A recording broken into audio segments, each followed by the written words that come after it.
good evening, everyone, and welcome. Uh, I'm delighted to welcome you to season two and it's session two of our fortnightly seminars.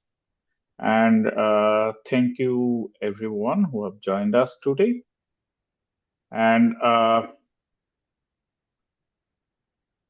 today we have our distinguished guest speaker, Dr. Alexander Monea.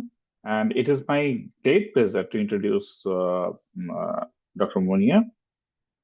He is an associate professor in the English department and the Cultural Studies program at George Mason University.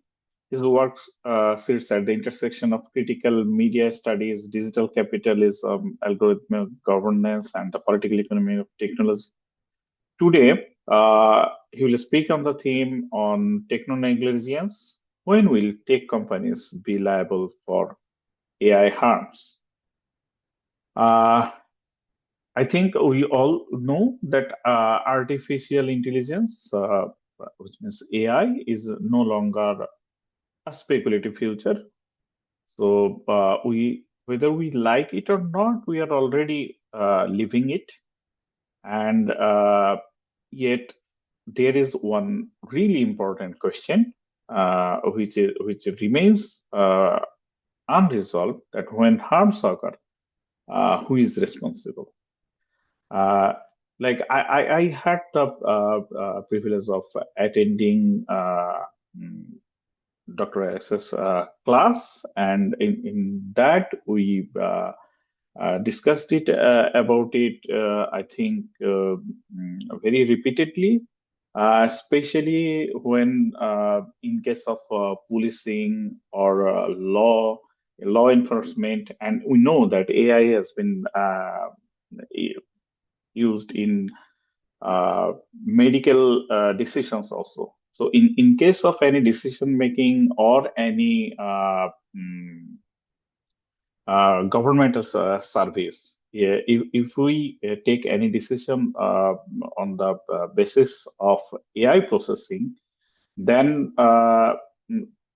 we all know that AI is not perfect, and it can provide, and often does provide, wrong results. So in that case, who is going to be responsible? So despite mounting evidence of algorithmic bias, surveillance abuse, or labor exploitation, environmental concerns, and social harms, tech companies evade accountability uh, through sometimes legal ambiguity, technical opacity, or sometimes they just said that it is the data procedure that makes uh, mm, uh, such harms. So I think today's talk directly confront this gap between technological power and legal responsibility. So now, without further delay, I think I will go to Dr. Monea. And before that, I want to remind you that this session will run for 60 minutes, I guess. And then there will be a Q&A session. And in that, participants can ask questions.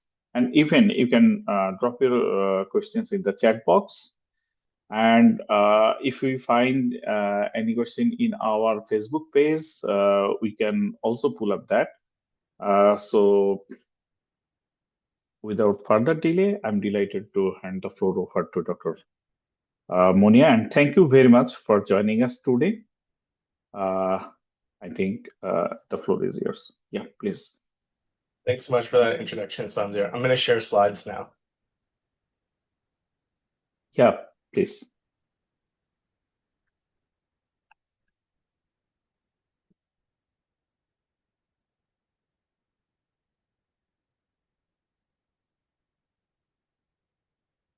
Is it working? Yes, it's working. Okay, perfect. Thank you all for having me here. It was a pleasure to get to learn about your group through your webpage and through talking to Samzir. I think the work that you're doing is really interesting, and I'm excited to be able to contribute in a small way to it. Um, so the talk that I pitched today to Samzir was Techno-negligence, when will tech companies finally be liable for AI harms? And it came out of the critical AI studies course that he spoke about as I was trying to figure out ways that we could mitigate some of these AI harms that were incredibly well documented, and yet nothing seemed to be done about the vast majority of them. Um, so I want to talk a little bit about the legal frameworks that I've seen that are guiding responses to AI harms. I think that these are usefully generalizable because a lot of them are based in the common law system, and so they have some facsimile in a lot of different countries, particularly in like British post-colonial context. So you'll note some similarities between law in Bangladesh and the law in the US when it comes to negligence and liability that might be fruitful places to start addressing AI harms. Uh, so at present, AI harms are adjudicated primarily through negligence adjacent doctrines, and they're ill-suited to systemic, probabilistic, and profit-driven injury. This results in widespread under-accountability and effectively platforms being immunized for the technological harm that they've caused. Uh, the technology companies recast AI harms as accidental, emergent, user-mediated, and unintentional. And in doing so, they deflect attention from the design, scale, and profit incentives that make those AI harms predictable and repeated across the sector. So one of the core claims that I want to advance is that negligence governs conduct, but AI harms require liability that assigns ownership of risk, including strict liability for high impact systems. I'll have some more about this to say at the end, but I want to frame some of this issue up front because I think it's going to be useful in the first half of the talk. So the structure of the talk, I plan to spend 5 minutes introducing ourselves. I'll skip past that for time purposes. And then I want to spend about 25 minutes talking about the scope and structure of AI harms. And then in the back half of the talk, I want to talk about why negligence fails as a legal framework for this, how liability works differently, and some of the obstacles that we have towards actually holding tech companies accountable for the global harms that they're causing.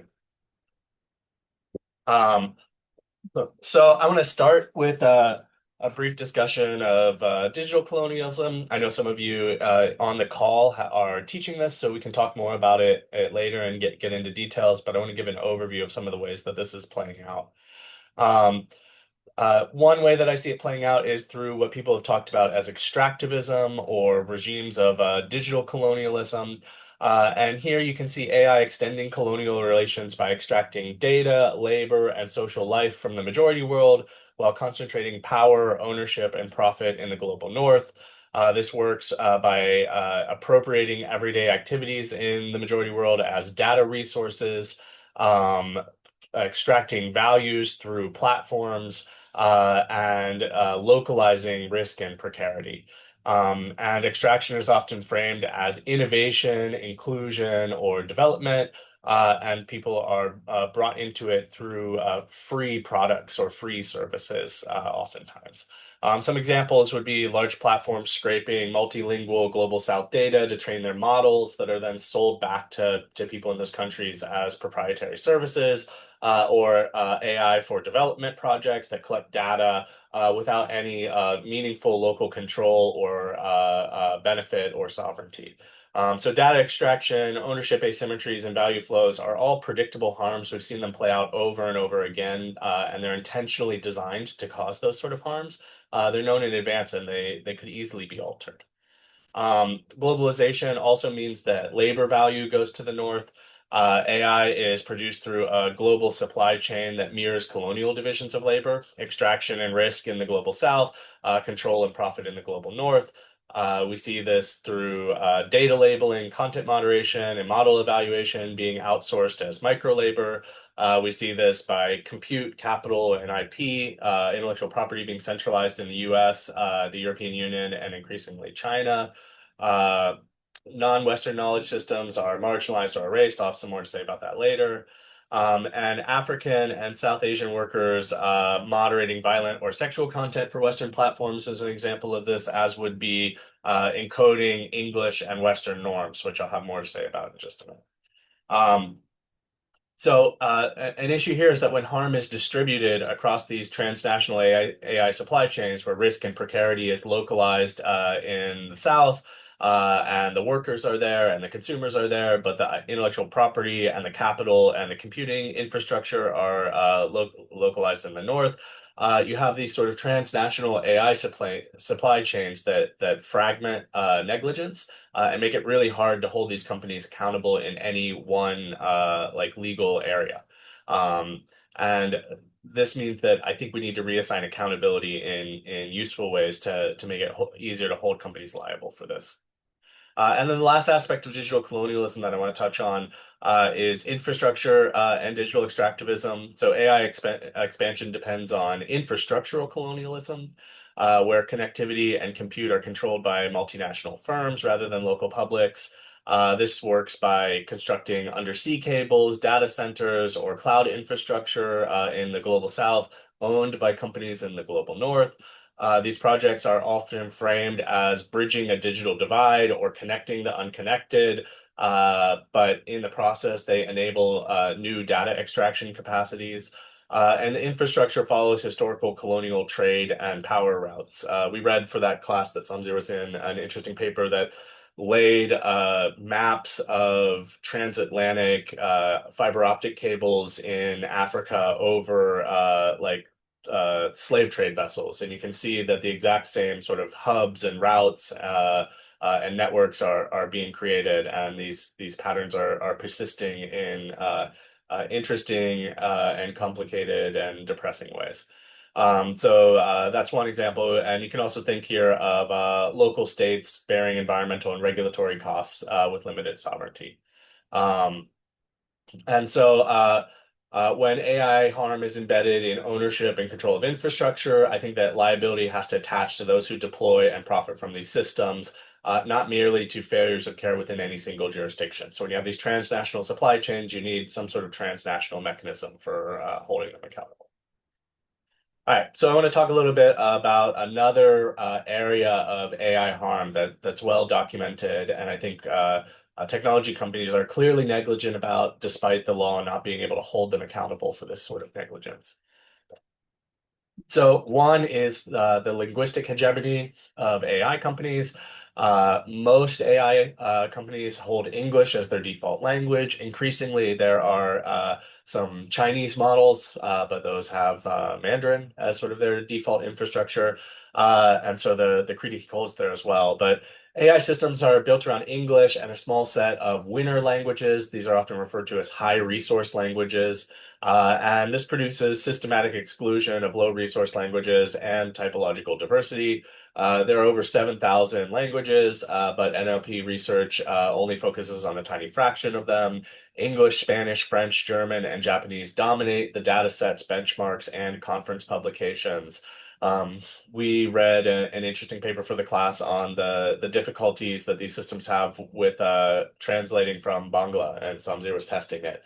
And it would be fun to talk later about how much better they've gotten at this process and where the gaps still lie. The so-called language agnostic models still have a sort of typological echo chamber and aren't exposed to non-Indo-European structures. And the scale that they are grown at primarily benefits English and hegemonic languages and increases environmental and social harms. This is not an accident. Linguistic hegemony in these data sets is a predictable outcome of the benchmark design, of their data setting, data sourcing, and the scale incentives that structure AI development. There's not just a linguistic bias, but a cultural bias where Western cultural norms are presented as universal and the non-Western social practice are systematically misrecognized. Training data sets are geographically skewed toward the US and Europe. This is particularly true when it comes to visual data sets and image recognition or computer vision tasks. Um, Things like dress, architecture, objects all have sort of culture specific cues that go missing when you have these sort of Western biases. And as they get more and more accurate, they do so oftentimes at the expense of their global reach. Um, these image data sets have like notable Western biases. Google's inclusive images try to address this. For instance, they don't recognize non-Western weddings very easily. They have trouble Western or recognizing non-Western kitchens or domestic spaces because they expect for brides to be in white dresses and they expect for kitchens to be centered around an oven and a stove in a very particular sort of cultural arrangement. And this bias is not a bug, it's a statistical imprint of unequal representation in the data that these systems are being trained with and benchmarked. I think another example that touches close to home in a Bangladeshi context is the Rohingya genocide that had a lot to do with linguistic neglect in the way that Meta was doing content moderation on its platform. Um, Facebook it has become so dominant in Bangladesh, in Myanmar, and in a few other countries in that area, despite investing very few resources in operating adequately there. I'm happy to hear from you all about your perspectives on that. That's my perspective from an outsider looking in on sort of how they're operating there and researching some of their content moderation practices. But anyways, as they became the dominant platform, anti-Rohingya hate speech spread persistently on the platform, and multiple investigations concluded that Facebook was had dangerously inadequate systems for doing content moderation in the Burmese language on their ecosystem. Part of this is a issue with font encoding. Burmese had two incompatible encodings. They had I don't know how to pronounce this correctly because I forgot to look it up. Zagi, which was their sort of local version that was not Unicode. And so, like, if you were trying to copy paste it into Google Translate, it wouldn't work very easily. And a lot of Facebook content moderators were either using Google Translate directly or using a like bad version of that Facebook had implemented internally at the time. And then they had a Unicode standard one. Uh, Facebook's moderation team did not have enough people that spoke the language. They had these issues with the font encoding and their sort of Google Translate based content moderation approach. And this did not allow them to moderate Zagi text at scale. And so there was a huge sort of explosion in Facebook activity and hate speech in that particular font encoding at the time, and Facebook rather than moderating it sufficiently, acted as sort of a force multiplier for violence. We can also think about the predictable ways that ethnic, racial, and caste hegemony get built into AI systems. Um, they're routinely reproduced and amplified because these systems are trained on historical data, institutional practices, and cultural norms that are structured by inequality. Training data often reflects unequal social worlds, not a neutral reality. The labels and categories encode dominant racial and cultural assumptions, and the way that they are optimized prioritizes aggregate accuracy over like specific accuracy or equality for representation of marginalized groups. Some examples of this have been Sophia Noble in the US showing that search and ranking systems reproduce racist and sexist stereotypes about Black people and Black women in particular. Many scholars across the world have looked at facial analysis systems and shown the large accuracy gap by race or gender, especially for darker skinned women when it comes to US facial recognition apps. AI systems often treat whiteness and Western identity as the unmarked default. And people have also shown that caste bias is embedded in AI language models. where they've looked at the word embedding for different Dalit identifiers and been able to show that they are highly associated with negative and low status embeddings in a number of AI models, showing that sort of race-neutral AI systems can still reproduce hierarchies that are invisible to like the white executives in the US that are overseeing the development of these systems and might not think to examine the other forms of marginalization popular in other parts of the world. Um, while these appear as technical biases, they also function as mechanisms of governance, and once they're baked into AI, they start shaping access to visibility, resources, credibility, and safety, especially as the world races to pick up these AI tools and implement them in more and more contexts. This leads to misclassification and over-surveillance of racialized groups. It leads to the erasure or distortion of non-Western identities and practices. Disparate error rates are treated as acceptable trade-offs. Caste, ethnicity, and religion are often invisibilized in fairness frameworks that analyze these systems. And the systems built in the West, as I said, fail to register marginalization from other contexts. And fairness metrics tend to flatten these sorts of differences rather than address the domination. Uh, Many scholars that I've read and that we taught in the class talk about the ways that this reproduces what they talk about as the matrix of domination rather than dismantling it. And so bias mitigation without structural change becomes a form of legitimation or ethics washing. These harms are, again, predictable, measurable, and persistent. They're not edge cases. Bias is not a malfunction. It's a statistical expression of social power. And one of the examples that Samsia researched for the class and that we could talk more about is predictive policing, which has been one of the most well-documented problematic applications of this in the context of the US. In the US, it uses historical arrest, incident, and surveillance data.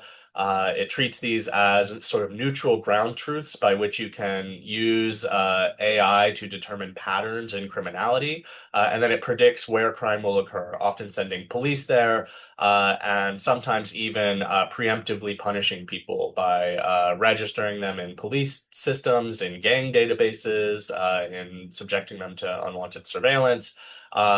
Because all of the police data is conducted or is scraped from police that have already over-policed Black, brown, and poor communities, it sends more police back to those communities, creating feedback loops that generate data that justify more and more policing of those sort of communities. This expansion of surveillance has no expansion of corresponding accountability, and it does not prevent harm by most metrics. It just redistributes it downward and concentrates it in poor and racialized neighborhoods. I want to talk a little bit about gender and sexual hegemony and the roles that they play in AI harm, again, predictably. AI systems encode and reproduce normative assumptions about gender and sexuality, treating masculinity, heterosexuality, whiteness, and youth as defaults. One study showed that ChatGPT defaulted to gender stereotypes when it was talking about occupation, and it failed to preserve gender-neutral pronouns across Bangla, Farsi, Malay, Tagalog, Thai, and Turkish. This was some of what Samsir was experimenting with and reporting back to me about. When you would use a gender-neutral pronoun, for instance, in Bangla to refer to a doctor or a nurse, and then would have ChatGPT, for instance, translated into English, it would translate that gender-neutral pronoun to man for doctor and woman for nurse, for instance, sort of reproducing gendered stereotypes. This also happens with LGBTQ representation. If you ask any of these text-to-image generators to generate pictures of lesbians or gay people, it overwhelmingly produces young, white, gender-conforming figures, and they often have very stereotypical representations. They'll have particularly from a US context, they'll have a nose ring, they'll have purple hair, and it erases any sort of age, racial disability, or class diversity amongst queer people in the United States context. So these systems are sort of actively narrowing the imaginable forms of gendered and sexual life at scale, and in predictable, measurable, and persistent ways. There are a vast number of ecological harms that are incredibly well documented. AI is a material extractive infrastructure that's embedded in energy systems, water systems, mineral supply chains, and land use. Despite the sort of immaterial metaphor of the cloud to describe where all of this data lives, it's false, right? Like it's a very material reality that people that live next to data centers have to experience it in an everyday way.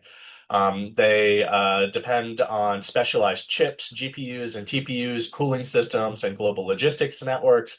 And the environmental impact that they have spans their entire life cycle, from extracting the minerals that you need as raw materials to construct the hardware, the manufacturing process for the hardware itself, the model training to create the model that will live in these data centers, the ongoing cost of inference as people ask these chatbots infinite questions every day, and then the disposal when these GPUs or TPUs go out of date and their life cycle is at best case scenario 3 to 4 years right now. And then you have to throw them all away or sell them to someone for another purpose and then buy all new ones and replace them in your data center. And these impacts are structural requirements of scale. They're not accidental byproducts of misuse of these systems. So this should, again, count as negligence, but it doesn't because these harms are sort of mitigated by strategies that these companies use that we'll talk about in a minute. Um, the energy demand, emissions, and rebound effects are also very real here. Data centers already consume around 2% of global electricities, and the projections are for that to rise very rapidly. Some estimate that it will be around 10% by 2030 or in the early 2030s. Training and deploying large AI models significantly increases electricity demand, and major AI firms report rising absolute emissions despite efficiency improvements. Some of this is due to what researchers call Jevons paradox, where efficiency gains reduce the per unit cost, which enables more deployment, which increases total resource use. Green AI strategies focus on optimization, but they leave scale and growth untouched. And climate harm is driven by deployment intensity, not just model inefficiency or model efficiency. We can talk more about the waters, minerals, and environmental inequalities. Data centers require massive freshwater withdrawals for cooling, and they're often sited in places that are drought-ridden. They give reports to local organizers and to local governments, arguing that they will use far less water than they eventually end up using. Microsoft, for instance, reported using 1.7 billion gallons of water already in 2022, which was a 34% year-over-year increase, and this has only continued. And there's also the issue of mineral extraction. AI infrastructure requires lithium, cobalt, copper, coltan, and rare earth elements.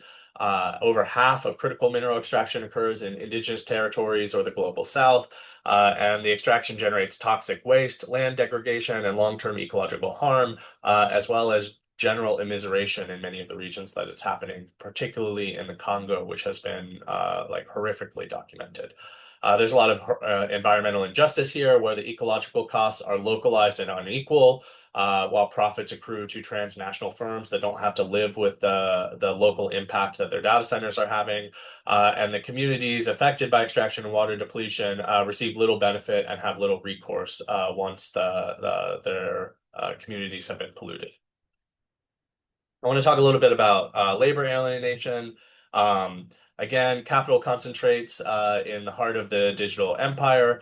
AI substitutes labor for scale by capturing productivity gains privately. These network effects and compute concentration create sort of winner-take-all monopolistic markets. And again, all of this sort of concentrates in a few global firms in the West and in China.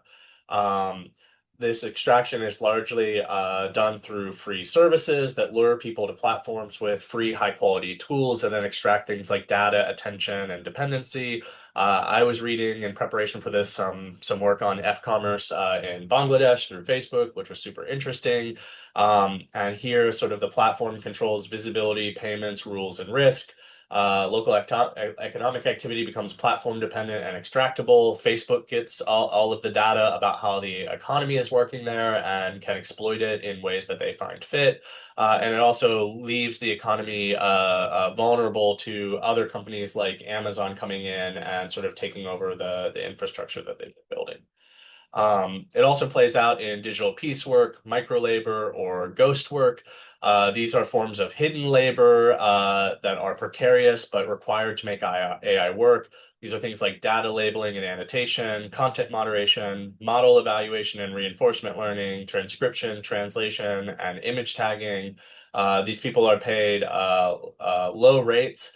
They have endure psychological harm, particularly when they're doing content moderation. They have little to no labor protections, benefits, or recognition, and they're often located in the global south, which creates a power asymmetry with the firms that employ them in the north. Um, Automation masks a reorganization of globalized labor flows, where firms externalize costs while claiming efficiency and innovation gains for themselves. Workers absorb the harm while platforms accumulate value, again, in predictable ways where expanding invisible extractive labor regimes could be mitigated more cleanly. This was one example I found that I thought was particularly interesting in the Bangladesh context, because I've been reading some about the systems that have been being installed in garment manufacturing to track labor productivity and force people to create garments more quickly. Uh, uh, this is already taking place through time motion tracking, quota systems, CCTV monitoring, and algorithmic scheduling. I was reading about the no idle system or NIDLE system that does this. Workers' productivity is measured, optimized, and enforced through managerial metrics, not worker autonomy. And in Bangladesh, the garment sector is highly exposed because there are low margins, global competition, and pressure from multinational buyers. While I was researching this, I thought of a data set that I had seen come out maybe 6 months ago called Egocentric 10K. And that's what you're seeing video from here. This is a large scale data set of first person video of factory labor. I'll play it again while I'm talking. Turning embodied work into machine readable training data. There's over 10,000 hours of fine motor movement of 2,153 factor workers, which leads to over 1 billion frames of first person video to train AI on fine grained hand movements, task sequences, tool use, and work rhythms. This shifts worker knowledge from tacit skills to extractable, transferable, automatable representation. So here, sort of existing surveillance and AI couples with new data sets to create new forms of potential exploitation and labor alienation. And in Bangladesh, when you think of the garment sector, there's great precarity and bargaining asymmetry, increased monitoring, and displaced risk without participation in the gains from automation that's likely to be exacerbated from data sets like this that are being developed by companies in the United States. Uh, Lastly, I think I want to talk about misinformation and disinformation briefly. These are systematic harms produced by platform incentives, algorithmic amplification, and political economy. Platforms reward engagement, outrage, and virality. Research has shown repeatedly that false or misleading content spreads faster than truth or corrections. And disinformation exploits existing social cleavages around things like race, religion, gender, or nationalism. This has global consequences. No one really trusts journalism, science, or public institutions in the same way that they used to. People are increasingly polarized and radicalized across political systems. We have a global far right movement that's cropping up in country after country that is deeply intertwined with our sort of social media and AI infrastructures. We have public health harms around things like vaccine hesitancy or medical misinformation. Uh, in the US, we had a ton of sort of crackpot cures for COVID in 2020 that come to mind of this, where people were drinking colloidal silver or doing other sorts of like medical regimes to try to prevent or cure COVID that were either ineffective or harmful. And then there's also increased vulnerability to authoritarian narratives and repression. Deepfakes and synthetic media are the most recent versions of this that sort of erode the epistemic foundations of public life.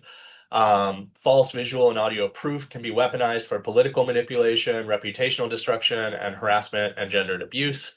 And even the possibility of deepfakes creates this problem called the liar's dividend, where real evidence can be dismissed as fake and accountability becomes harder even when harm is documented. I mean, I'd be curious to hear about examples from your own context in the US. Every time Donald Trump gets caught doing something problematic, a core group of his supporters will claim that the evidence has been faked, that it's synthetic media, that it's not real, and thus can be dismissed. This has global consequences where democracy is weakened, gendered and sexual violence online are increased, there's declining confidence in audiovisual recordings, and general informational chaos. I was looking for examples from Bangladesh of this. Again, I'd be happy to hear more. But I saw multiple AI-generated deepfake videos during January 2024 parliamentary elections. One falsely announcing that an independent candidate was withdrawing. And then there have also been rising reports of deepfakes, particularly targeting female opposition politicians and placing them in fabricated contexts, for instance, wearing swimsuits. Uh, and this has, I imagine, rapidly expanded in the past weeks as Twitter's Grok has been allowing it to undress any woman's picture that's posted on the platform. So I want to shift now to ways that we can talk about mitigating some of these harms, where the problems lie currently in doing it, and sort of things that we might advocate for that might make things better.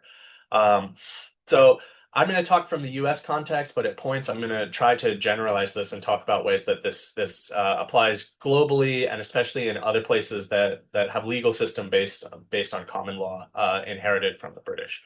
Uh, so there's no unified AI harms doctrine. There's no general AI liability statute. There's no strict liability regime for AI systems. And there's no consistent standard for AI harm causation or foreseeability. We need each of these things. But since we don't have them, courts often ask, what existing legal box for use in some other context can I fit AI into to be able to produce a decision or to adjudicate this properly?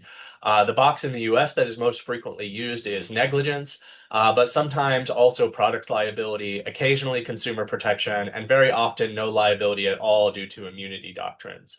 For instance, in the US, we have something called Section 230 of I think the Communications Decency Act, where platforms like Facebook are not responsible for content that their users post on their platform.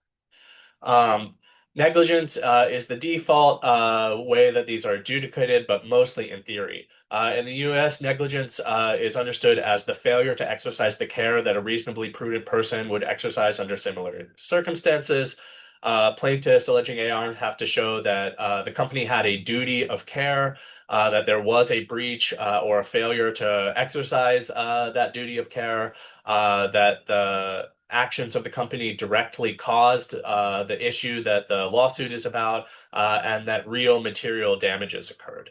Courts then ask, was the harm foreseeable? Were reasonable safeguards available? And did the company act reasonably given the state of the art? This is the background logic that animates a lot of the AI related litigation in the US that I've found. Again, this is a project that I was I'm presenting this for the first time with you all. So this is stuff that I was learning on the fly over the past few weeks. I still need to talk with some friends that do legal work on this to try to deepen this picture. But this is where I'm at right now from researching this stuff. Um, Negligence rarely succeeds in the US because it fails at one of four key points. The AI companies contest that they did not have a duty to protect users from third-party content, that there was no duty to prevent psychological or social harm, and that there was no special relationship with their users that constituted a duty to protect them. They argue that the supposed breach they're being sued over just constitutes industry standards. They say we followed best practices. There's no settled standard of care that we could have followed, or everyone in the industry is already doing this. Courts are very deferential here because they don't understand AI and they want to listen to these companies about what they should be doing. Causation is really hard to prove. Defendants invoke user's choice, intervening causes, complex socio-technical systems, and probabilistic rather than deterministic effects. And evidence is asymmetrically controlled. Key facts are protected by trade secrecy, proprietary models, internal research privilege, and NDA-bound safety teams. US courts are implicitly treating AI harm as accidental, as emergent, as user mediated, and as unintentional. I can come back to this and talk more about it later, but I'm going to skip forward to save on time so that I can get done right at the time mark for you all. So AI safety then often operates as a sort of negligence theater that ethics washes companies and prevents them from any legal liability for their actions. What AI safety claims to be doing. In its dominant institutional form, AI safety presents itself as a regime of care through risk assessments, red teaming, alignment research, guardrails, model cards, and internal ethics boards. And the explicit claim is that these practices demonstrate reasonable care in the design and deployment of AI systems. In legal terms, AI safety position firms as non-negligent actors. They're diligent, cautious, responsive, and forward-looking, and this is not accidental. This discourse can best be understood as a preemptive negligence defense. Constructed before harms are litigated or regulated. And the reason that I think this constitutes negligence theater is as follows. Negligence theater names practices that simulate care without redistributing power, that document concern without constraining profit, and that perform responsibility without accepting liability. AI safety operates as negligence theater in three interlocking ways. It proceduralizes harm, it individualizes responsibility, and it converts structural risk into managerial error. I can talk more about these in Q&A if you want. But you see time after time that these companies are only doing enough to cover their own sort of liability in projected future court cases when it comes to mitigating AI harms. And that's the only thing that they seem to be motivated by when making these decisions. If it cuts into their profit margins, in any sort of way, they will only do what is required by law. And even then, we see in many international contexts that they will understand financial penalties for breaking the law as the cost of doing business. So if it is more profitable for them to break the law and pay the fines for breaking the law, they will do that in case after case, rather than follow the law for the law's sakes. So not only do they only follow the law when there are sort of hefty financial reasons for them to do so, those financial incentives have to be strong enough to outweigh the immense profit incentives that these companies get by breaking the law. There are a number of structural contradictions in negligence theater, though. AI safety cannot succeed because it's trapped in a contradiction. It claims to reduce harm, but it preserves the incentives that produce harm. As long as scale is rewarded, engagement is monetized, opacity is protected, and harm is externalized, safety will function as a reputational shield, not a constraint. Negligence theater collapses the moment that harm triggers automatic liability. Risk is priced into deployment. Firms must insure against social injury, and scaling decisions carry out legal consequence. In other words, AI safety only becomes real when it is subordinated to strict liability.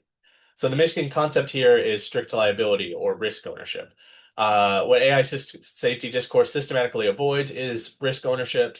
And the difference here between negligence and strict liability is that negligence asks, did you behave responsibly? While strict liability asks, why are you allowed to externalize this risk at all?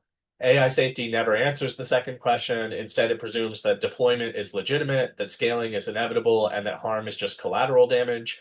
And thus, AI safety naturalizes the idea that social injury is an acceptable cost of innovation, that responsibility meets ends at mitigation, and that compensation is exceptional.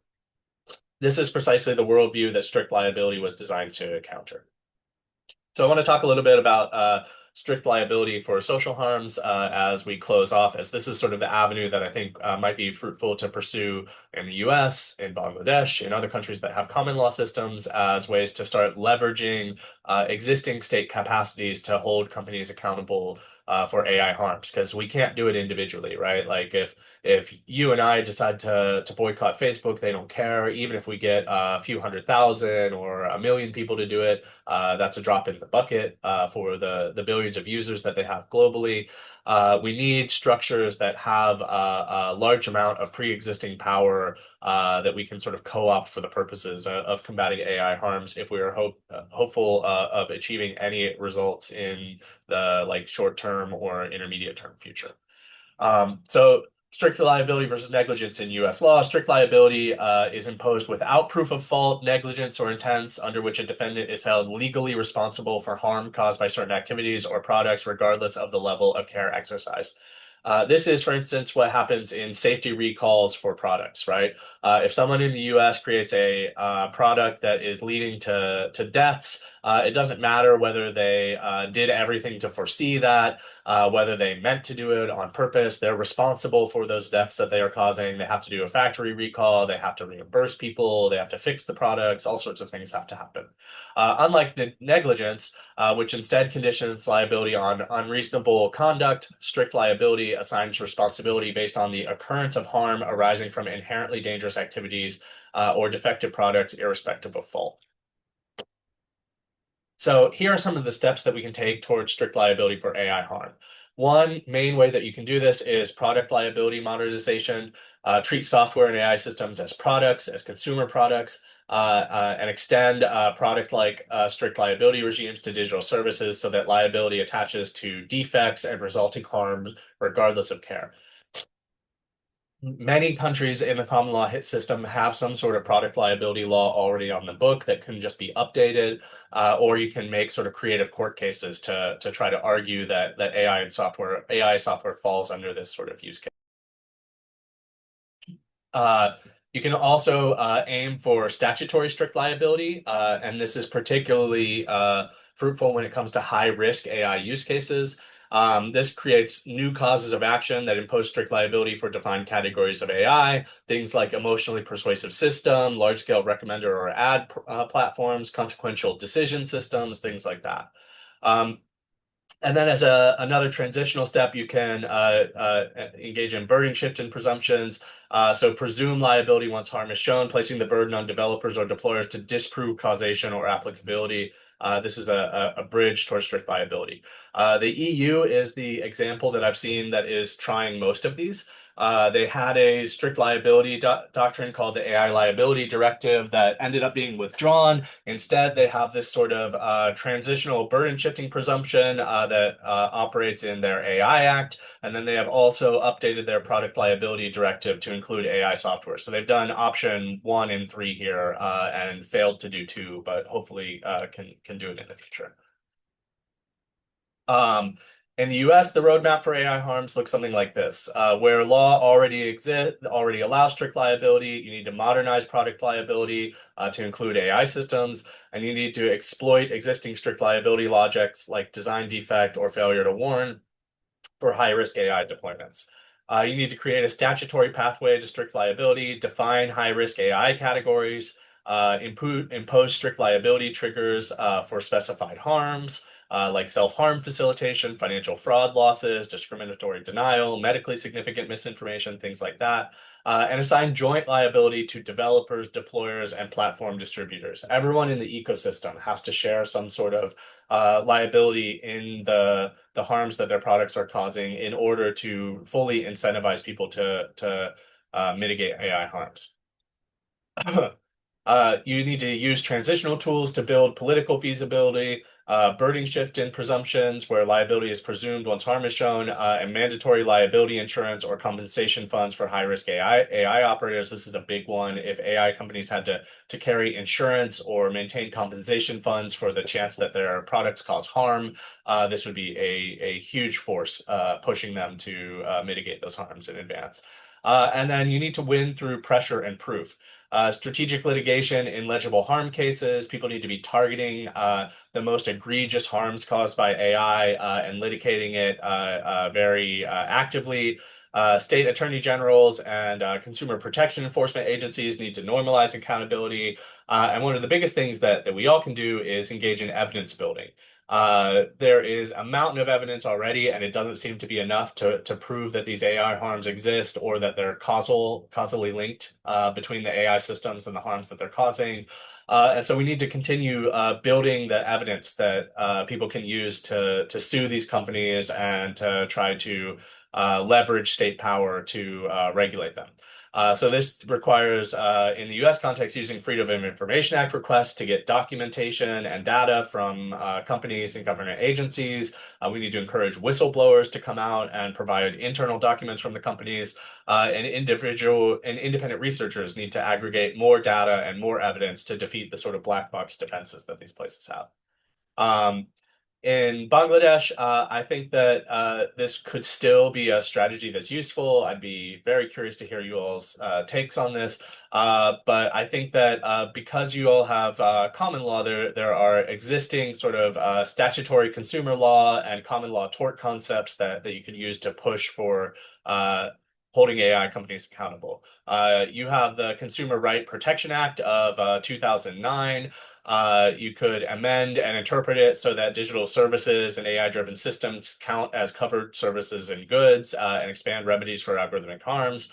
I think that you need to create an AI high-risk services addendum. So add a schedule listing what you think are high-risk AI services like health or mental health advice systems, credit scoring, employment and hiring algorithms, housing scoring, large ad delivery systems, or mass recommender systems might be things that are classified as high risk and thus assigned strict liability or consumer protection clauses. And then you need to build capacity and procedural access. Bangladesh Consumer Law Scholarship emphasizes that tort remedies are underused and procedural pathways can be restrictive. Again, this is just my preliminary findings. So again, try to impose strict liability. And I think that this is a path towards holding these companies accountable. There are a ton of problems with this because of the global hegemony that these companies have, the insane amount of resources that they have, and the way that, I don't know, the more I read the news and the more I talk to people around the world, nobody's governments are doing what they want them to do or responding to sort of popular wishes. And so there's a lot of sort of obstacles to this. But I think that if we understand it as sort of a long-term structural project that requires us to simultaneously engage in institution building, labor reforms, democratic reforms, and anti-imperial international coalition building, then we can see this as a sort of more fruitful path forward. That said, we should expect partial, uneven, and contested victories. So we can think about problems like democratic deficit and regulatory capture. Our governments aren't doing what we want. Our regulators aren't doing what we want. And so there's the problem of democracy baked into this. There's the state corporate power asymmetry. This is particularly pronounced when you think of smaller countries trying to hold large platforms for accountable. This is where sort of the transnational coalition building comes in. There's jurisdictional fragmentation and enforcement limits. These companies move themselves all across transnational borders to exploit gaps in law internationally and to evade sort of local accountability. There's doctrinal mismatch between AI and tort law. Our laws are out of date and they don't work very well with infrastructural, probabilistic, and multi-actor systems. There's a lot of procedural and evidentiary asymmetry. We don't have enough information about these things. They're highly secretive, and we don't really have government agencies collecting the right data that we would need to prosecute claims against them. There's a huge fear of political retaliation and economic blackmail if you do take on these companies. There's institutional capacity constraints. Courts, regulators, and civil societies don't have the technical expertise, the resource, or the time required to effectively manage or regulate some of these systems. There's partial and uneven reform risk. where strict liability is likely to emerge unevenly across jurisdiction and sectors, creating sort of patchwork protections, leaving many people unprotected and leaving these companies to move their businesses around to wherever there isn't a strict liability regime. And then there's ideological barriers and harm normalization, right?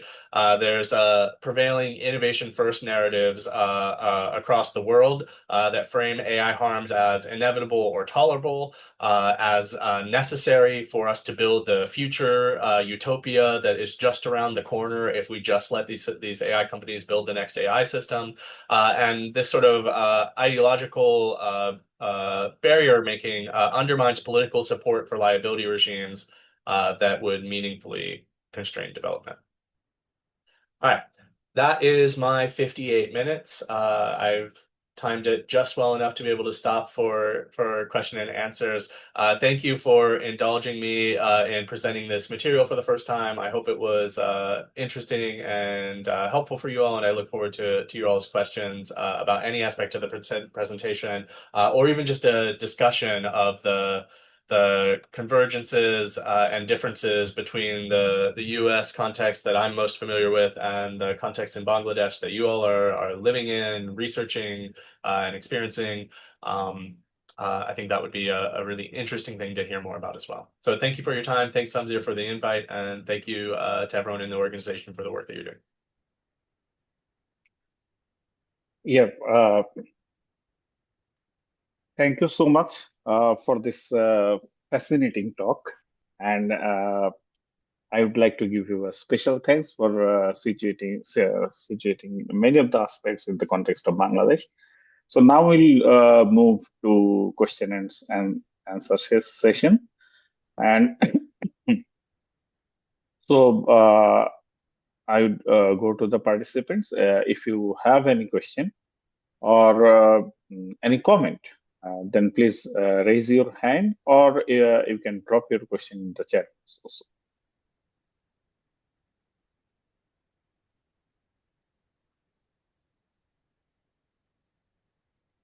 Professor, firstly, I should thank you because it was very, I think, fascinating, as Samsit said, presentation. And while you were presenting, I was thinking that, so what is the location of AI? Because I was thinking it, because as you presented in a very well organized manner, and that it is how it is manipulated and organized. It functions, I think it follows that same rules, and we think that it is operated by English language, and the behavior and the output and function of it, something like it is so much Eurocentric.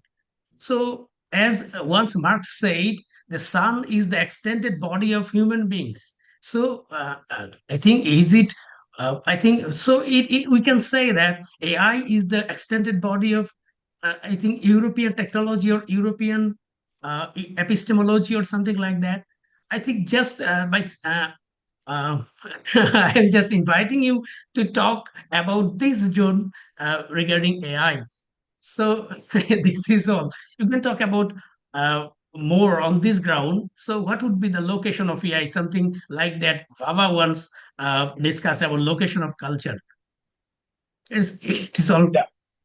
Thank you for the question. I love any question that has a little tidbit of Marx built into it too. So I'll say that I mean I think that you're both right, and the picture has gotten a little bit more complicated than that. So these definitely are sort of the projections of like Western imperial power in many ways, right? They're the new Hollywood that's going to set sort of like cultural norms around the world by addicting people to their services. And they have all of the sort of familiar ideological and imperial trappings that those previous sort of cultural projects have had. I think that there are two ways, though, that this is a little bit complicated. One is the sort of like transnational identity that they have and the amount of financial resources that they have, right? Like Meta is headquartered in the US. Many of its executives are in the US, but its employees are not, and its users are not, and its money is spread around, right?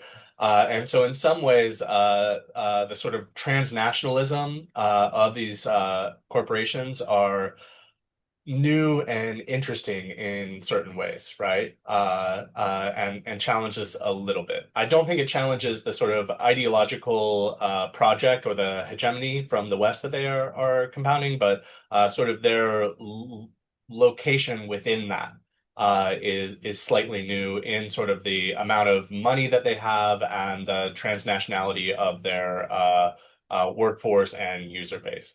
I think the main difference, though, that I've been seeing when I read scholarships on digital colonialism or extractivism is that this sort of model that we have for talking about international power relations inherited from like the second half of the 20th century during sort of like decolonialization or post-colonialism.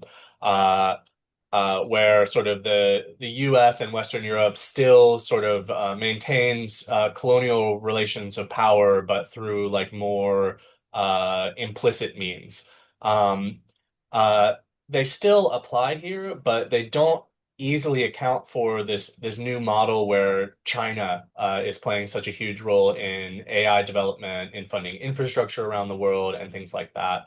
And China itself is a like post-colonial nation, right? And so some of the frameworks that you use to think about this like work really well in the context of understanding the sort of like global projects of US tech companies, but they don't take into account this sort of other like very important scene of AI development and global expansion emerging out of China. And so I think we need to adjust some of our thinking and frameworks so that we can still like provide the critiques that we know and love from sort of like a post-colonial context to US tech companies, but also take account of sort of the new role that like Chinese AI development is playing at an international scale, especially as we like project forward and sort of their capacity grows to sort of engage in international AI projects. I hope that's helpful.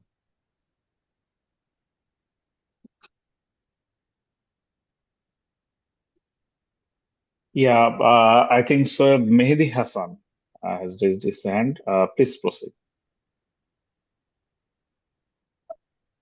Hi, Dr. Monea. Thanks for your presentation. It was very informative and very helpful. I just want to I have actually a question. So let me ask the question at first.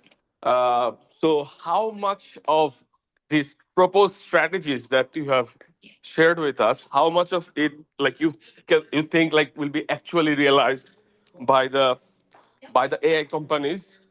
And if we cannot achieve those goals, or if we don't achieve those goals in the future, do you think it is because they do not want to spend money on this idea, or they don't want to spend the resources on this idea, or they don't care about the users? Like, what is your thought on that? Well, I mean, I don't want to say that these companies, well, let's differentiate here between the companies and the people making the decisions, right? The executives, like the C-suite executives that are actually hold power at many of these companies, I do not think don't care about users in any way, right? And I don't think that they are necessarily averse to ethical behavior. I think that the problem is that there's undeniable structural incentives to make all of your decisions based on profit. There's a financial responsibility to shareholders in the US context that these executives have, where they could lose their jobs and be held like liable for any decision that prioritizes ethics over money, right? That's a crass simplification, but in general, that's the case. And so I think that you have sort of structural conditions that make it impossible for these companies to choose ethics over profits in cases where those two things are at odds. Do you want to jump in and correct me before I can keep talking? I actually have a follow-up question. So, I mean, you can finish and then I'll ask. Okay. So I think that these companies are not going to do this themselves, even if many actors at those companies might want to engage in ethical behavior or might want to prioritize users. There's just sort of structural barriers that make it near impossible for these companies to engage in ethical behaviors that are very expensive. And some of the AI harms that need mitigated will be very expensive to mitigate, right? And so those sorts of harms are not going to get mitigated unless there is a huge financial incentive for these companies to do so. And I think that user boycotts or other sort of like grassroots organized things are wonderful. But I don't think that they have the power or the scale to be able to change the behavior of tech companies in a sustained way. So I think we have to turn to things like states and legal systems and have some battles there. As for my own optimism about whether this would work, Mehdi, like I think that I'm probably not the right person to ask if you want a really like rosy, optimistic picture of the future, right? Like I live in DC. I live like, a 40-minute walk from the like center of imperial decline where insane decisions are being made every day.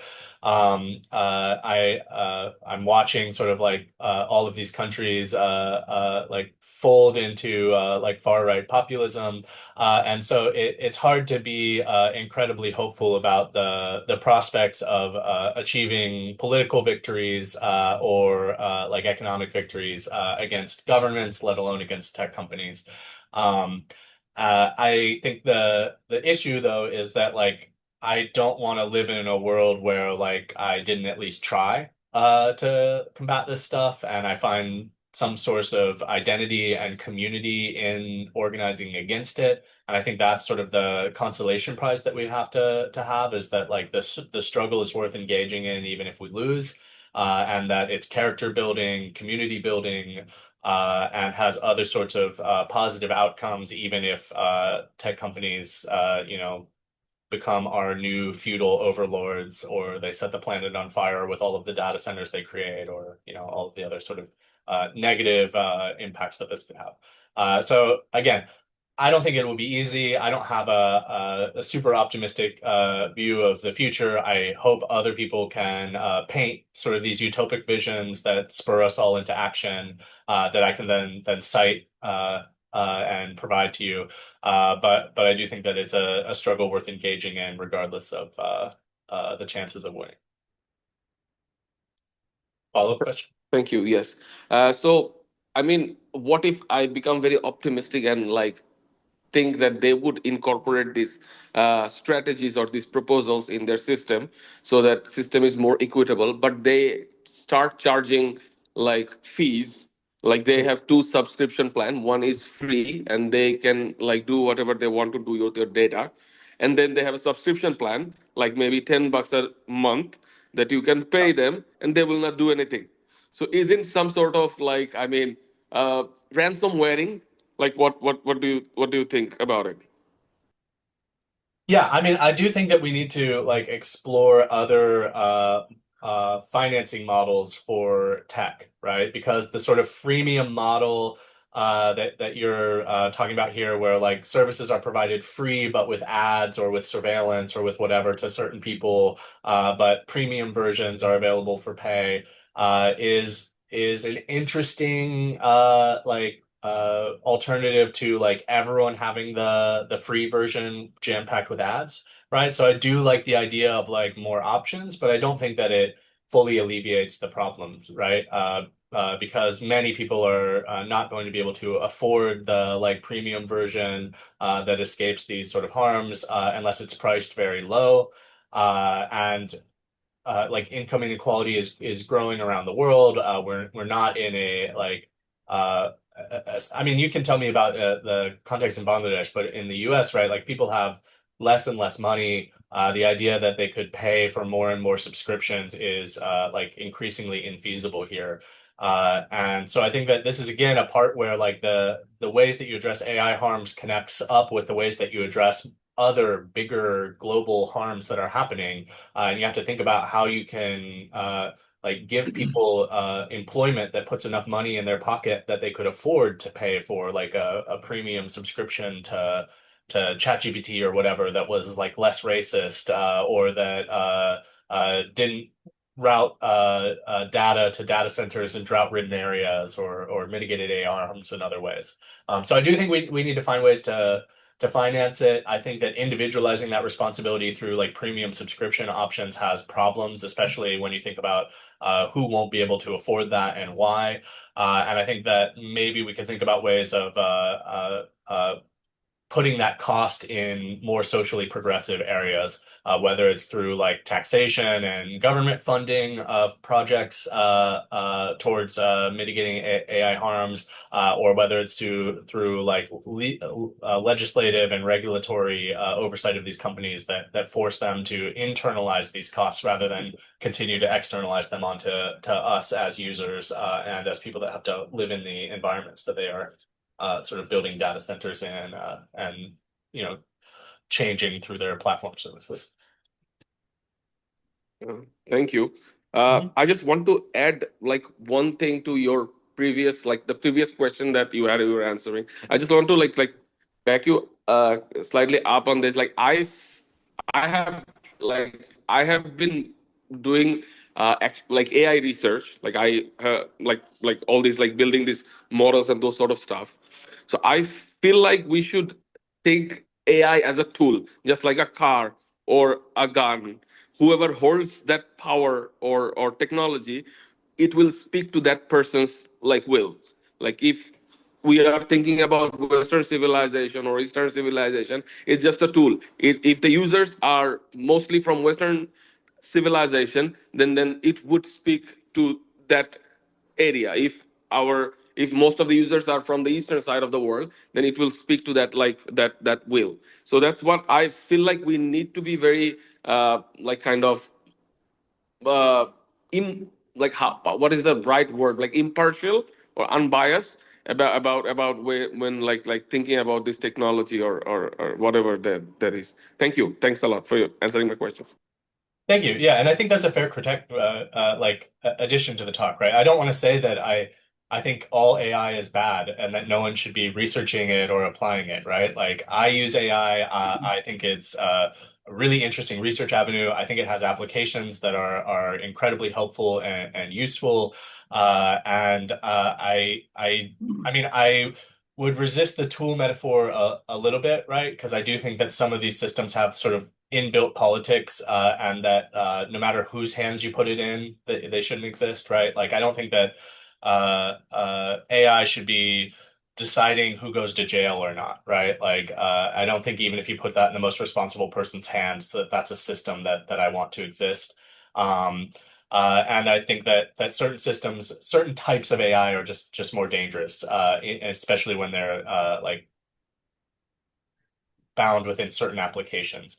But in general, I think that there are many usages for AI that are wonderful, and there are many usages of AI that mitigate a lot of these harms, right? Like Chinese companies have been looking at small AI models that aren't as resource intensive to train, but achieve like incredible results. DeepSeek was sort of the first breakthrough through this, but there have been many since then. And then there are also avenues where like having a gigantic LLM, despite its sort of like carbon emissions and other sorts of like problems, is really useful. I think the problems arise, for instance, when like you're jamming an LLM into everything, right? Like not every Google search needs to trigger a Gemini query that's like parsing like 80,000 tokens or whatever, right? Like the problem is the structural systems that these things are getting articulated within, not fully the products themselves, right? Okay. Yeah, thank you. Yeah.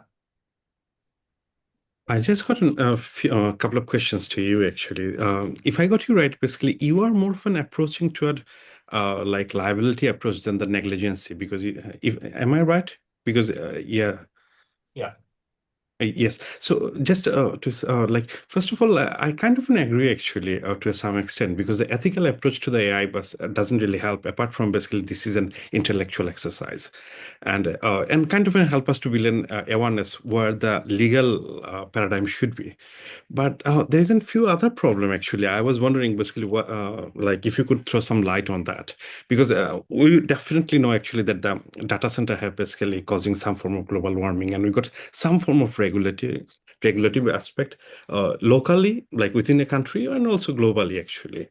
And we also know actually that some form of basically in the is most of the companies actually kind of an working as an part of chronic capitalism, and there isn't some form of regulation too. But there are other aspects actually, as is connected to our experience and the country next to us, that in the like the manipulation, like the what the Cambridge Analytica and other companies has basically used those data actually to do so, and also like intriguing violence basically, as we have mentioned that in the case of Rohingya and what had happened in Myanmar. But the Yeah. problem with that actually, these companies, as because we want to take a legal approach to it. So one side actually, we got basically these companies largely registered in America, and then American legal system, as you have mentioned, basically Article 230 actually kind of in like doesn't really help basically a country like Myanmar or basically Bangladesh to go against these sort of big companies. So on the other hand, recently we got in basically a local office of Facebook. Actually, many other companies, they don't even have a local office in here, and they are not abiding by the local laws. So that's one of the problem, basically the problem of introducing the law and bringing them within a territorial region. On the other hand, actually, that like the country like Bangladesh, most of their government actually, as you can understand, very suppressive. In many ways, they might like to control the basically freedom of expression and other. So in that case, actually, we what would be a solution to that? One side, basically, that they are registered in a country where basically legal system doesn't really make any promises to the other countries, basically consumers or users. On the other hand, basically the countries they are where they belongs to actually they can't actually come up with a law, even if basically even if they come up with a law, basically that would be a loss of limitation to it. But because of the international laws actually and other stuff, so what would be a way out to that, like what Bangladesh could do to like regulate Facebook? Yeah, I think this is a really interesting and hard question that continually crops up, right? And I'm trying to think through answers to it, but it's provisional. I think the issue of, like Meta being registered in the US and primarily being headquartered there is a problem, right? And so we need like sort of international coalitions and sort of international law to catch up. But I think that's a longer term project than statutory liability in sort of individual countries. I do think that you would have some sort of leverage in Bangladesh, right? Like I was Googling as you're talking, and like you got like 70 million Facebook users, right? Who knows how Yeah. many WhatsApp users, who knows how many Instagram users, probably similar amounts. This is not like an insignificant amount to Facebook, right? Or to Meta. So you're hitting a density at which you have some leverage over the company if you can actually like provide credible threats to them. Whether that's through legal and regulatory regimes, whether that's through financing sort of like homegrown alternatives, or making a deal with a sort of like Chinese tech company to come do what Facebook is doing for you or something like that, right? So you have some leverage. It's not major, right? Like because Meta is so powerful, but it's not nothing. And I don't think that they ignore countries where they have a user base that large if there's a very credible threat to them being able to maintain that sort of user base. I think the stumbling point is really the second part of your question of like, what do you do if like the government in Bangladesh either cannot or won't or will not articulate a policy or legislate something that effectively holds companies accountable through like strict liability. And that one's harder to answer because it's a question of sort of I mean, I guess to a smaller extent, it's a question of like uh, policy and intellect, right? Like how do you write a policy that is effective? But I don't think that that's the stumbling block there, right? I don't think the stumbling block is like what policy would actually hold a company like Facebook accountable in Bangladesh. I think the stumbling block is getting that policy implemented as law or as like regulatory statute in the country. And that's a problem with like democracy, right? And so I don't know the easy answer to that other than like continuing to like organize, to advocate, to work through elections, or to resort to, I mean, like, uh, you guys have a lot of revolutionary energy, right? Like, some of that, it might be the sort of like, uh, uh, might push legislators to actually listen to you in ways that are harder in the US where they really have no fear of their constituents, right? Like our Congress has like a 12 our parliament our equivalent of parliament, right? Our Congress has like a 12% approval rating or something, and they still are regularly getting reelected. So they have like no fear of their population, so it's really hard to get them to actually listen and implement changes. Maybe that's the difference that's exploitable here. But I think that you do have some leverage against Facebook, even though it's not headquartered in Bangladesh, because of the sheer number of users that you have. And if you can get people to implement a law or a policy that actually holds them accountable for AI harms, uh, that might be the easiest step forward. If someone in here though, or if you have like a clearer path towards like mitigating AI harms, I'm very anxious to hear it though, because like I would love to engage in that sort of organizing because it's just really hard to find something that works with companies this powerful. So, just to point it out, actually, we can take basically Bangladesh as a stock example, actually, and similar approach has been taken by the many post-colonial countries, which are Yeah. relatively weaker democracy and other stuff. So, what usually happens, actually, they usually come up with an Cyber Security Act, like some form of Security Act approach, actually. And they will introduce basically if somebody is triggering violence or basically somehow manipulating violence, actually, then they will be subjugated to the basically more Commonwealth law or under basically criminal law. So they will make a connection with that. But in that case, what they usually do is that basically they use this sort of social media platforms as in basically kind of in like coercive apparatus or tools for the state dominance.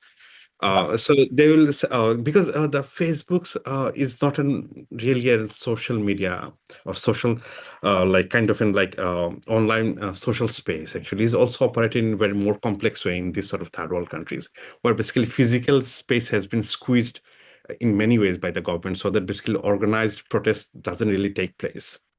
So they always have been basically so their role is very complex and complicated. So the one of the aspect actually is most of the countries actually when they introduce this sort of law under the name of cybersecurity and also they are kind of in using it to some extent actually coercive matter like tools for subjugating and basically controlling.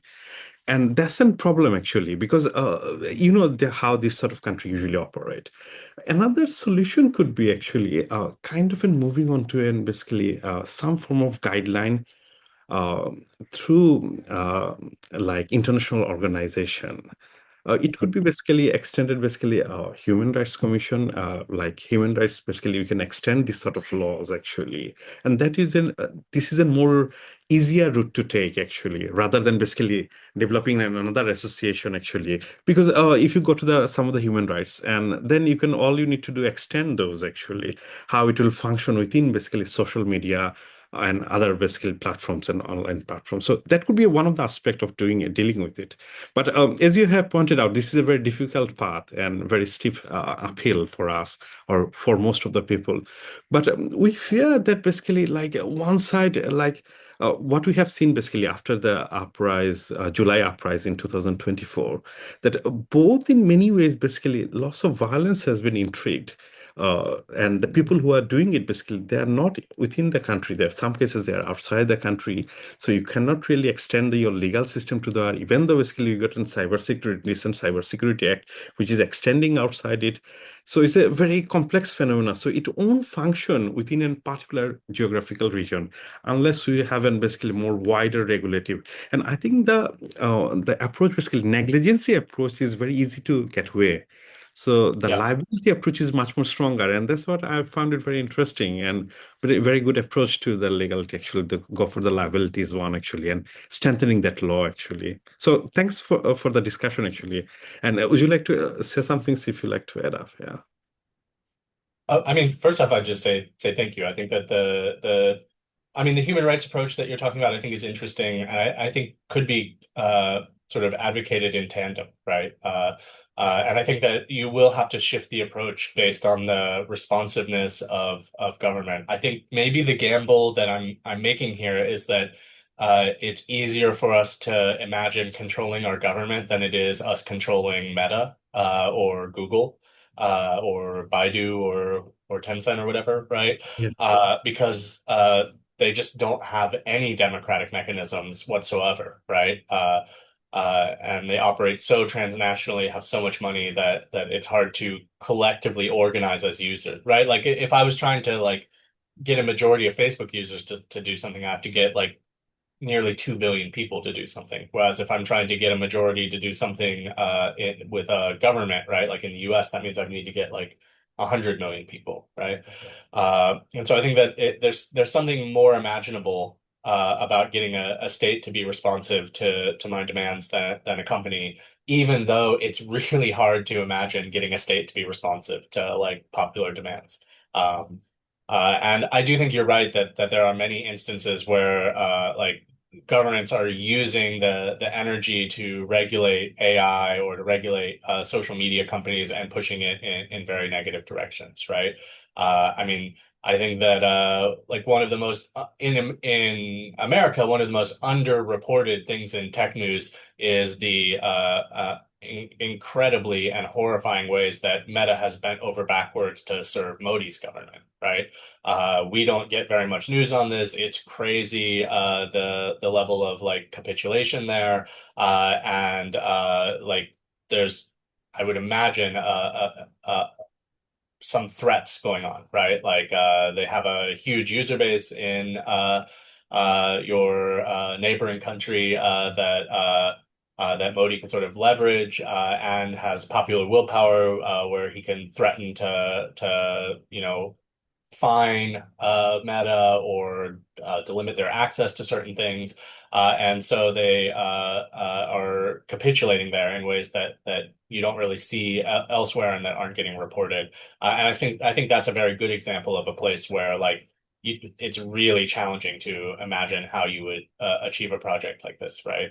But I think that many states have some level of democratic like participation built in that is easier to exploit than anything that exists at these like international tech companies right now. So it's a small glimmer of hope, but it's the one that I'm finding. And just to add it up, actually, it just came to my mind, actually. Even though basically, like, suppose in Bangladesh, the cybersecurity is like they are considering the legal and moral agent is an individual, not the company. So the liability, they are still taking the negligence approach. So the social media have some form of negligence, but the responsible one is actually the individual who have intrigued that actually. So it doesn't really help much to basically kind of regulate this sort of company.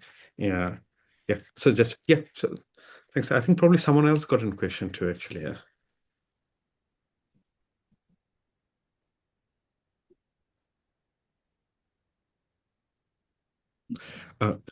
Arafat, do you want to add something?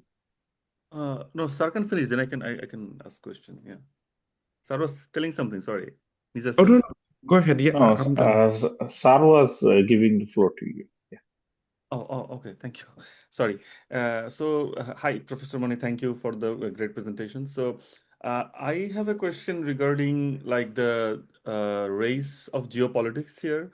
So what we can see from the overall scenario right now, like there is I mean, you mentioned about it that the China is a post-colonial state, but the way China is behaving, we cannot say that it's actually breaking all those colonial forms of rule and power, but they're kind of following the exact same path that the colonial powers did in the past. So there is like this huge race between China and the US, and we can see like this race is not only about controlling who will have more data centers and more AI power, but also like how to compete for the minerals and the power for this. For example, to run those, to conduct these data centers, you need a huge amount of electricity and other materials, and they're also racing for those materials right now. Yeah. So what I find from this, like I probably am presenting a very pessimistic view here, rather than, because I'm trying to understand like how this works, like in terms of like how the race like race to mineral resources and geopolitical powers are now playing in role in this case. And what you mentioned, and also like Professor Nijor mentioned here, like countries in the developing like sides, like developing countries don't have the capacity to build these data centers or anything. So everything will be controlled by the big companies, no matter what we do in this case. And the other thing is like the developing countries are not only now regulating these things, this like data, but they're also regulating the corporations as well. For example, you talked about Modi, and like it happened in Bangladesh as well. So the government asked Meta and other companies to regularly provide the data so that they can monitor on other people. So Yeah. that's something very difficult to control from people's side, because most people don't have the data literacy or the AI literacy, or even no literacy at all, to be honest. Even the educated ones, the university degree holders, they don't understand how this works. Like these are very complex concepts, and the regulations and everything, legal aspects are very complex. So my concern here is like, then how should we, can we do anything? Because the problem here is now not only to hold these companies liable, but to understand how it works, and it's that complex. Even academics are now struggling how to work around these things. So, and it's developing in a very fast way. Like we cannot even imagine like how fast they are changing everything, and how fast they're controlling all aspects of our decision making.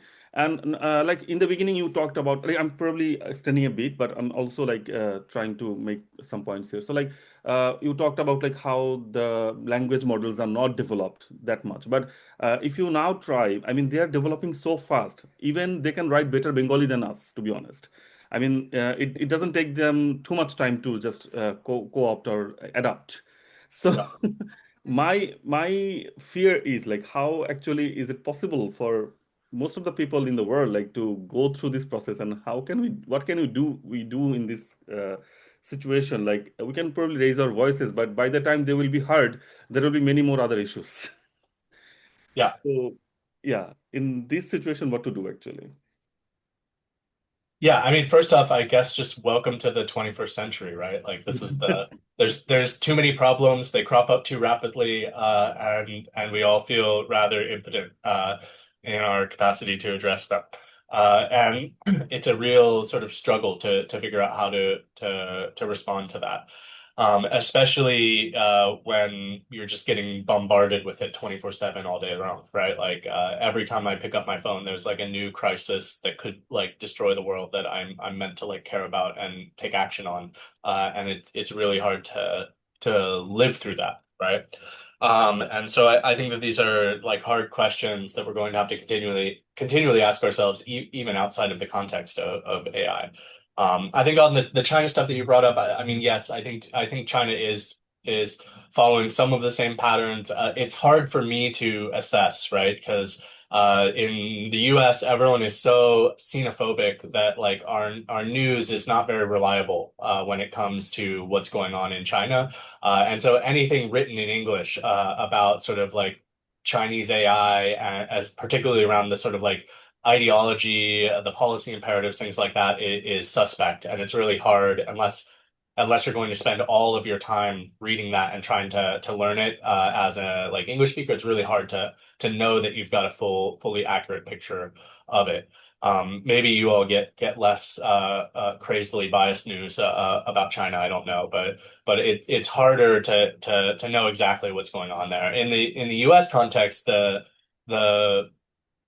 supposed like AI race with China is the sole sort of like rhetorical cudgel that these companies wield to make sure that they are not regulated, right?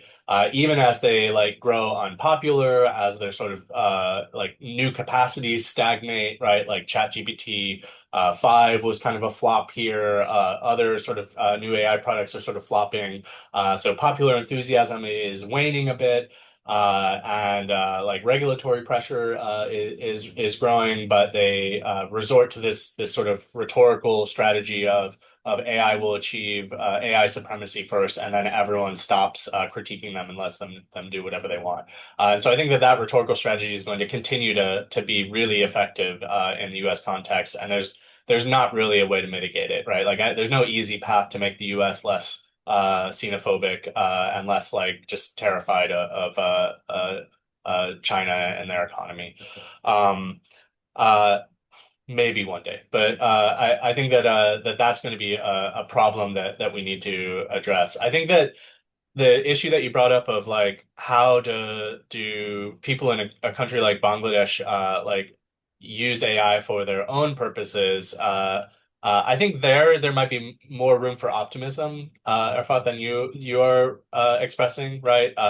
I think that the problem is that the US very intentionally has made people around the world conflate the idea of AI with incredibly compute intensive large language models, right? With like billions or trillions of parameters.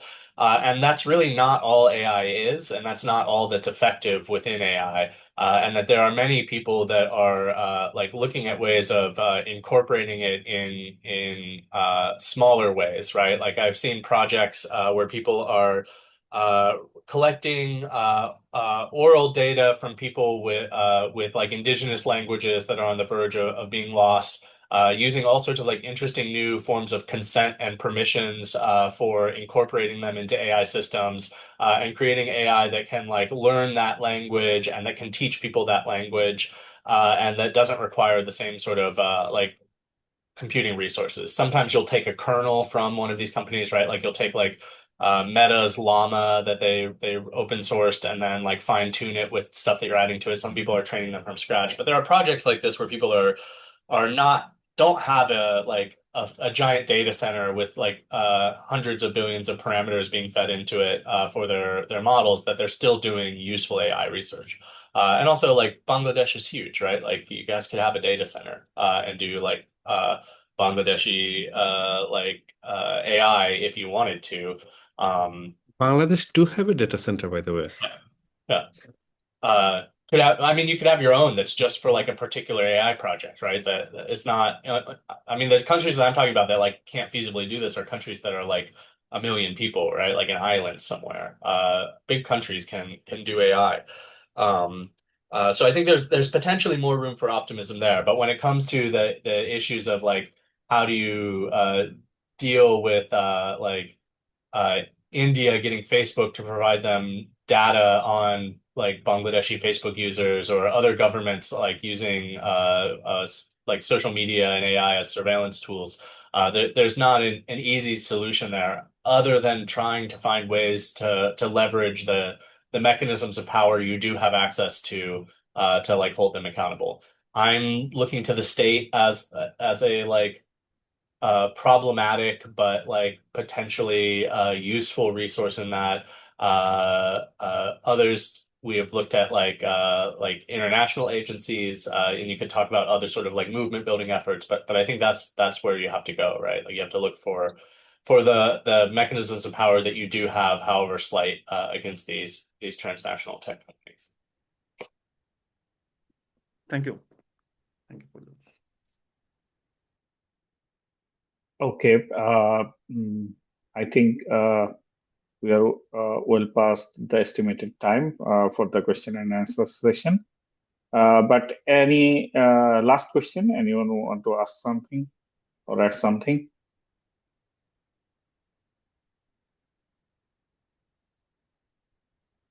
If you come up with more, just send Samsir to my office. Yeah, yeah. Okay. Okay, just And I just want to add something thank you, Professor Monet. You actually beautifully actually gave an organized speech in on this topic, and you actually identified how we can address the AI harm in from different aspects. I want to indicate in particular sort of issues the AI models like ChatGPT and other AI models, generative AI models.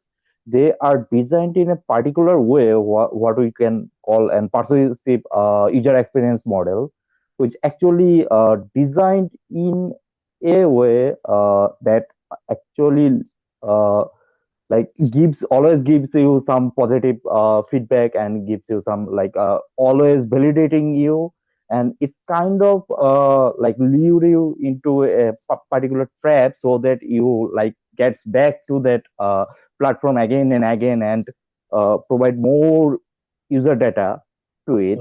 And what happens actually when I have seen many of my friends, they actually always asking question to AI, like ChatGPT or Gemini, what they can discuss with their friends or to ask in their classroom, but they don't want to get challenged or confront with their ideas. Where when they ask the same question to AI, it kind of validate their questions and always giving there some sort of positive feedback and positive reinforcement. So there's another kind of harm I think we should address. Yeah, thanks, Javier. I think that's, I mean, that's clearly the case, right? And then there are all sorts of lower lower order or just less generalizable sorts of social harms that are occurring from these Yeah, apps, right? Like there's a growing number of people in the US, for instance, that get therapy from chatbots, right? The one of the biggest growing use cases in the US amongst ChatGPT users was in getting advice and talking through issues, right? So like people like me that ask ChatGPT to like write Python code for me or like find like legal research or something, hmm, that's on the decline. What's on the incline are people saying like, should I break up with my boyfriend? Or like was it too mean of me to like refuse my parents' request to do X or whatever, right? Like, and I meet more. yeah. And whenever they ask this sort of question, they always get biased answers, Yeah, according to their model, the data they are trained with. The data they're trained with, scrapped from social media or any other sources, they are already biased. And yeah. so that whenever they engage with AI, they always get biased answers and biased Well, ideas.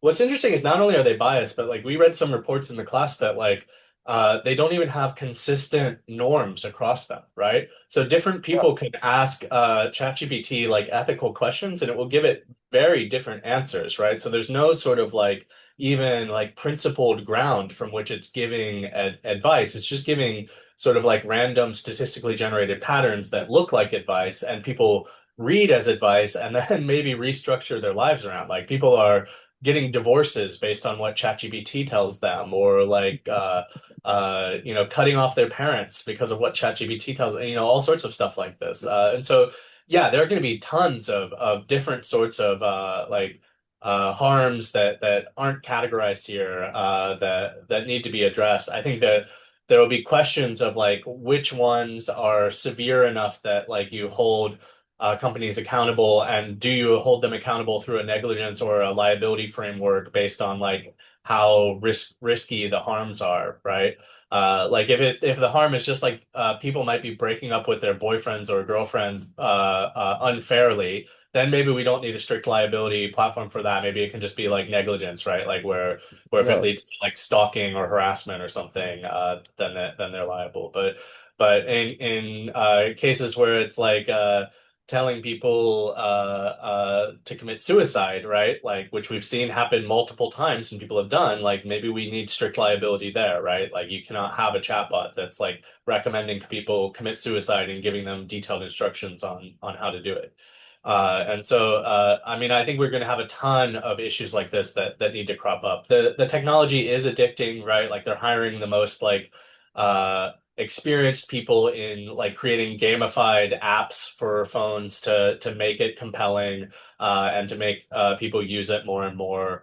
And I don't think that that's going to go away. And the technology has a lot of like really interesting and compelling features to it, right? And the biggest issue they're going to face is, right, like how do they monetize it? Because right now they're just burning the most insane amount of money I've ever seen from companies to try to keep this thing afloat. I saw one estimate that Sora, the app that ChatGPT released that lets you create synthetic videos. I don't know if you all have used this. You put in a prompt and it creates a Yeah. like TikTok style video. One estimate I saw had it posted that it was costing them about $5 per video that it was creating, right? Like and so they've released this thing globally. People are just burning through cash creating these videos that no one's watching, all as like a publicity stunt to get people like more hooked on OpenAI services. So I think that's going to be the interesting thing is from a like addiction user experience thing is what do these systems end up looking like once they have to monetize, right? Because it will change them drastically. I think we're seeing the same thing with short video, right? Like it was incredibly compelling and addicting in like 2017, 2018 when everyone was burning money to get you addicted to it. Now when I open TikTok and like everything's an ad or everything's from a famous person, I'm kind of bored, right? Like it doesn't have the same like stickiness to it that it used to have, at least for me. So I think there will be questions around what the user experience looks like, how addicting it'll be in the future, and that will inflect some of these social problems that it causes as people decide how they're going to use it in their everyday lives. But something we'd have to keep track of and on a case-by-case basis decide what's worth adjudicating as like liability, what's worth adjudicating as negligence, and what doesn't need adjudicated at all.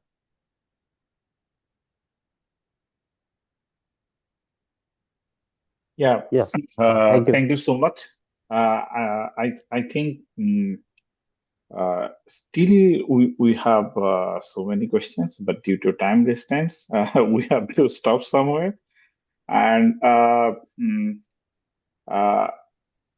thank you so much, Dr. Moya. And it was a really fascinating talk.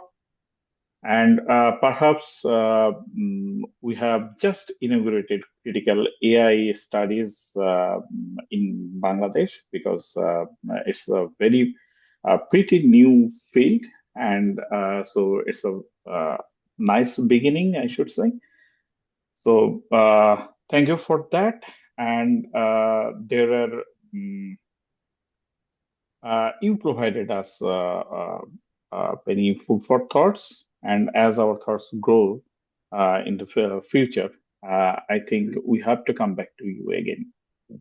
And the future, I think what we have found that our future is scary, but as you have provided us a little glimpse of hope, so yeah, I think we'll continue this journey together. Thank you so much for having me. It was really enjoyable to get to talk with you all today. I'd be happy to come back or to do a reading group or just a discussion sometimes without the talk, just to chat more. If you're ever in DC, look me up. I'd be happy to grab tea or coffee, or hopefully one day I can make it to Bangladesh and see some of your universities. And I don't know. I hope that we find the optimism that I can't as effectively deliver in the near future as we try to mitigate some of these harms going forward. Thanks for having me. Yeah, sir, any final words from you, Sir Nizar? Thanks a lot for giving a talk in our platform, actually. And feel free to let us know, actually, if you're coming to the India, then you can come to Bangladesh, actually, and we can arrange some seminar for you. in campus, and I'm sure you'll enjoy that, and we'll learn quite a lot from you. And definitely at some stage, probably like we'll have another talk on data colonialism, probably in detail, actually, if you're interested. Yeah. Thanks a lot.